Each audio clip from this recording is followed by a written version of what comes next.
This is our Hidden Killers half year in review with True Crime Today. A look back at some of the most compelling conversations about the biggest cases we're following for you right here over the last 6 months and first half of 2024. Here's another one of those conversations. This is the Hidden Killers podcast with Tony Brueski. Featuring former FBI Special Agent and Chief of the Counterintelligence Behavioral Analysis Program, Robin Dreeke.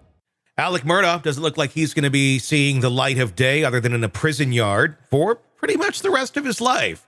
40 years is what he was sentenced to in his financial crimes trial.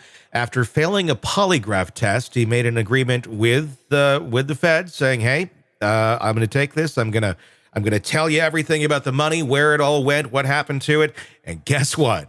Alec Murdaugh can't stop lying.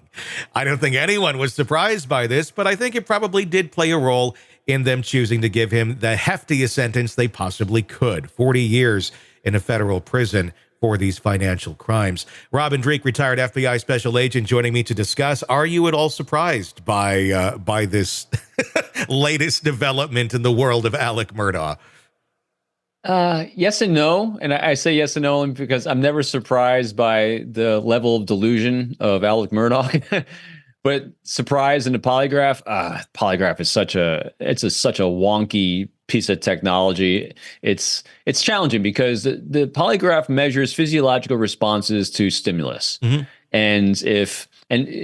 I don't know because I don't know the details about how and why, but in general, if you believe what's coming out of your mouth and even if you've planted false memories inside yourself and you're now spewing out your mouth and you're wired up to the box, as they say, you'll pop normal. You won't say you're lying because, again, when you have a physiological response to something you're saying and you know it's a falsehood, we generally, as human beings, have a response to that, and that's what the machine measures. But if you believe your own lies, like when I worked Russians and I worked Russian counterintelligence in the FBI, we would polygraph, not because we wanted to, but we'd be mandated polygraph some of our sources that were Russians, that were Russian intelligence officers. They never pop positive for lying because they believe everything coming out of their mouth. I mean, you put Putin on a polygraph, he believes all that garbage coming out of his mouth because that's so. Alec Murdaugh, in this case, I think he probably believes everything coming out of his mouth.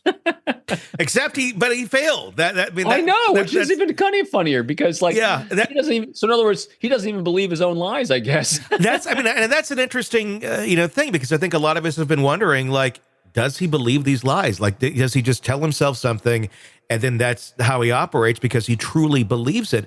This kind of showed us maybe not. Maybe he doesn't believe. He's just can't stop lying for whatever reason. And now I'm not a licensed polygraph examiner. I just worked very closely with him. I had him on my behavioral team. So another physiological response that can trigger the polygraph also is doubt. Mm-hmm. They call it Catholic guilt. They'll say, I've known agents that are great friends of mine that have failed a counterintelligence polygraph, even though they've done nothing wrong, but they think the question is so important, it'll pop. And they can't stop it. And so just because he failed the polygraph doesn't mean he's lying. It means he has a physiological response to the question. Yeah.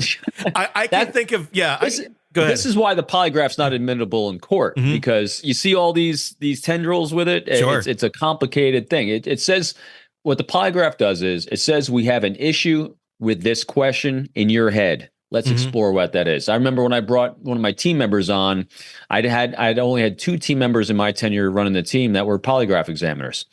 And because for all these reasons, and the one guy I was bringing on the team as a new member, he had been a polygraph examiner for the Bureau for about 10 years. I said, what do you think about the polygraph? And this is the answer he gave me. It's why I let him on. He goes, it's a great prop. Because they use the polygraph as a prop. What a polygraph examiner is a fantastic interviewer.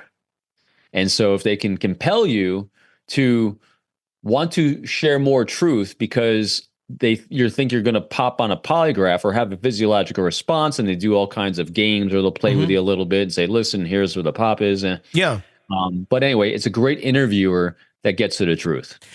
Is it common that people will fail them even when they are telling the truth? I've never taken one, but I can tell you as a kid, and I think still as an adult somewhat, I remember, I remember being in class and like, who did this, who took, stole this or whatever it might be. I would always be the one, and I never did those things, but I would be running through my mind and I'd look guilty because I'd be like, gosh, I hope they don't think it was me. I mean, I wouldn't do that, but I would have that perception. I still feel like that. It's the Catholic guilt. In my case, it was the Lutheran guilt that had that going on, and it's just kind of ingrained in you from a childhood. I think with a lot of us of like, whoa, So I do wonder, how common it is that people do fail these things when they are in fact telling the truth. I don't know the stats on that one. But here's what a good interviewer is going to do, though. So say Tony is got the Lutheran guilt going, and he knows he's looking guilty because he's thinking about the question. Yeah. Well, what a good interviewer does already is they've established a baseline of what your normal is, just like we do. We talk about arcs and baseline. Then they'll ask you what's called a control question or two, where they're going to say, a common one is, hey, did you ever, when you were growing up, take some money maybe out of your mom's purse or out of your dad's wallet? Something that kind of, so we're going to get a little bit of a deviation from our baseline and see what deception looks like to you or what a little bit of trauma or that Lutheran guilt looks like. Yeah.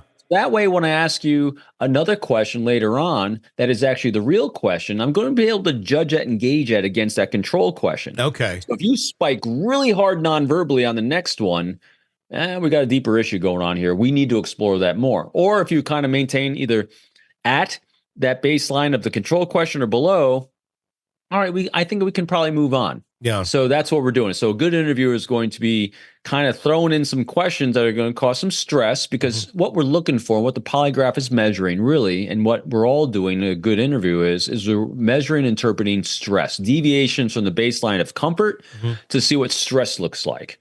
And when we got spikes of stress, that's what a good interviewer is going to start exploring, what causes stress.